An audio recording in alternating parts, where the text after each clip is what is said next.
parle pour nous parler culture. Est-ce que vous avez trouvé d'intéressant dans les pages culturelles de la presse ce matin? D'abord, un sujet qui va vous plaire, parce que la culture, c'est aussi le tourisme en été. Ben oui. Et le cahier central de Libération, cet été, nous propose un très intéressant dossier intitulé « J'ai testé le naturisme à l'allemande ». Je me suis trompé de plage. La journaliste, ne reculant devant aucun sacrifice, a enquêté comment ça se passe en Allemagne, puisque nos voisins ont pour habitude de se mettre à poil très facilement, y compris en ville. C'est autorisé dans de très nombreux endroits. Par exemple, vous avez le droit de vous promener tout nu autour des lacs berlinois et même dans le centre-ville de Munich, entre autres. C'est important à cette époque de pudibonderie. Moi, je suis frappé du nombre de gens qui maintenant se douchent en slip dans les clubs de sport. Ça n'existait pas autrefois, maintenant c'est le cas. En Allemagne, donc, c'est très libre. Au contraire, les teutons à l'air, c'est le titre de Libération. Bon, ça, oui, avec cette science du titre de Libé qui a rendu le journal célèbre.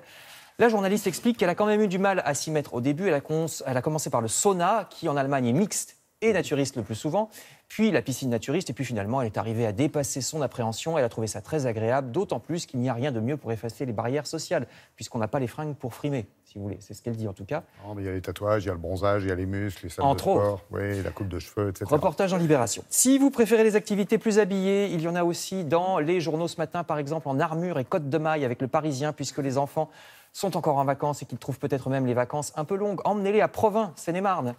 Et oui, tous les après-midi du mois d'août a lieu un spectacle sur les chevaliers. Et ce matin, le Parisien est très Donjons et Dragons, puisqu'il publie aussi une double page sur les châteaux franciliens qu'on peut visiter d'une manière originale. La rivière souterraine au château de Vaux-le-Vicomte, 45 minutes de visite en plus de la visite du château, le karting à pédales pour arpenter le parc du château de Rambouillet, mais oui, ou bien des visites nocturnes. C'est beaucoup mieux que le karting à moteur ou que le quad, donc ça ne fait pas de bruit.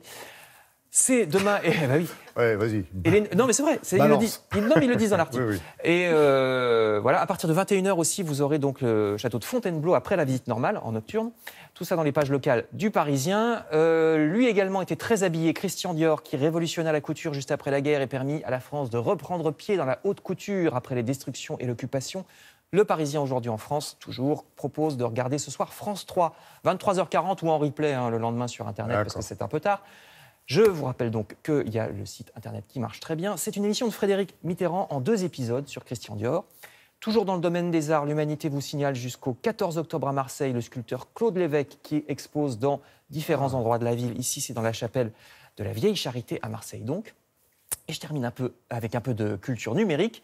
Et cet article des Échos, le journal s'étonne que le gouvernement veuille mettre le paquet sur le codage. Vous savez, la formation des jeunes, des enfants, à la fabrication de logiciels informatiques. Alors c'est très bien, sauf que d'une part, les outils utilisés à l'école sont fournis par des multinationales américaines qui en échange récoltent tout ce qu'elles veulent sur les comportements des gamins, premièrement.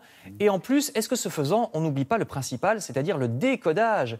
Il faudrait apprendre à nos enfants, non pas à être des génies de la programmation, mais plutôt, dit l'article, leur apprendre à décoder l'information. L'éducation au numérique, c'est aussi apprendre à distinguer sur Internet les vraies informations des idioties et des bobards. Pensons-y, c'est au moins aussi important que de savoir coder, d'autant plus que le codage pourra devenir automatique très bientôt, dit l'article. Vous pourrez lire ça dans Les Échos. Eh bien, justement, ne quittez pas. Votre appel va aboutir. Merci beaucoup, Frédéric.